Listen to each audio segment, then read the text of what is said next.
It's DangerMan here at Comic-Con, and I'm a big digital reader. When I saw Comixology here, I had to ask them some questions. I'm here with Ivan Salazar. Tell people if they've never read a digital comic, why they want to move over from print. Okay. Well, I know there's kind of a great tactile sensation with print comic books. Yes. But digital has a lot of cool stuff to offer. I mean, first and foremost, you save a lot of space. It's tough to have long boxes full of comics in a tight space. Sure. We just make it so that you can carry an entire library of comic books, all in a device. Phone, tablet, whatever you got. Here's the thing, I find, you're saying I can carry it all, but I really don't have to, because once I buy a comic, I own it for life. So I don't even have to download it and read it until I want it. Right. No, that's exactly correct. I mean, there are a lot of folks who run into the issue of like, oh no, I ran out of comic book space on my tablet. Right. So what you could do is you could delete the book and then save it for another time. Say you want to reread, a masterwork collection of Marvel, you could just download it months later because it's going to be a part of your library. Correct. So whenever you want to read it, it's right there for you. So owning it and reading it are kind of two different things. You don't always have to have it on your device. For instance, I upgraded my tablet. Yeah. I didn't lose any of my comics. Yeah. No, it's always a part of your library.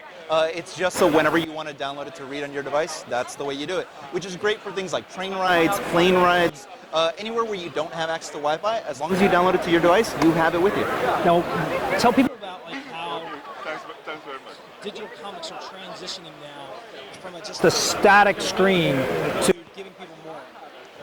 So there are folks who are doing sort of motion comics and things like that. I've seen some things where like moving panels or moving word bubbles. The one thing that sort of we focus on is a lot of what's called guided view, where if I could show you a little bit of what a guided view is on the screen. So on any given comic, we have this across all of the books that we have on our system, where we have a regular page, and then if you double tap on it, it focuses in on the panel to panel. So it sort of moves along the story in a way that's very seamless, always trying to keep in mind how the art flows and the story tells. And what it does for you as the reader is it allows you to get the largest visual of each panel. No, that's exactly correct. Legibility of what's being printed in those word bubbles. Yeah, which is sort of tough for some folks to be able to read small print in like a digital space, but the guided view makes it completely blown up, art's still crisp, and you can read all the text incredibly legible. Here's the thing, and I feel like I almost feel like I should work for Comixology right now. When you buy your favorite comic, at least in the Marvel universe, from your local comic book store, you can have that print comic if you want to store it away and try to make a buck off it later or something for whatever reason you want to keep it. But the fact is, you get the digital copy with it, so now you have both. Yeah, no, definitely. Some of the publishers do a great thing where it's like when you buy a physical comic book, it'll come with a digital code, which you're absolutely right. If you want to be a collector, it means that you don't actually have to keep taking the book in and out and get it, dog-eared. You just download the digital code, and then you have it to read digitally while you store a pristine version of the comic book away. Exactly. For signings, for CGC, whatever you want. Now, what would you suggest to people who are going to start for the first time, how they get involved with Comixology? To be honest, the best way to do it these days is through Comixology Unlimited. Okay. It's our sort of subscription service where we have a good selection from folks like Image, Dark Horse, Valiant, Boom Studios.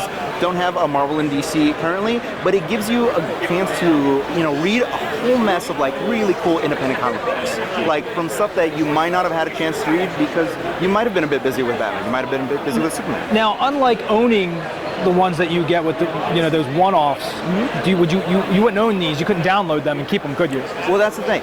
What you can do is you can check them out. It's kind of like a library system where you can check out up to 50 books at a time. Okay. And then once you're done with any book you're reading, you just check them back in and then check out another 50 if you want. Okay. So you can still put them on your device, but whenever you don't feel like reading them, just put them back in the system.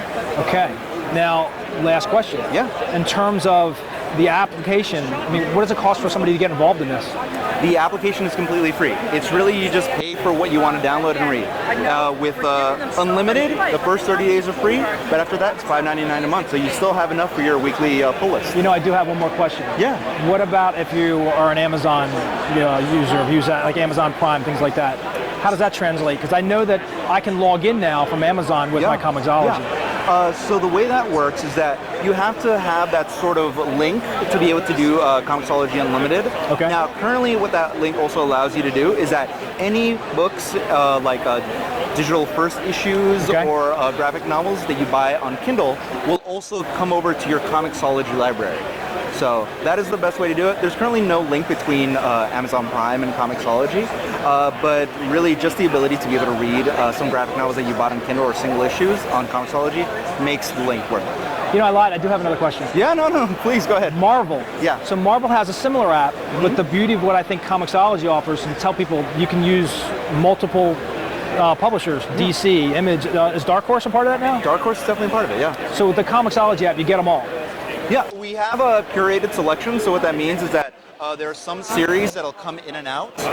We're really trying to get the most diversity in terms of like different series. Like for Dark Horse, we have things like The Goon, BPRD, Hellboy. For Valiant, we have a whole mess of their superhero lines. We're trying to swap things in and out, kind of like Netflix does, where they don't always have every movie ever created, but they have a whole lot.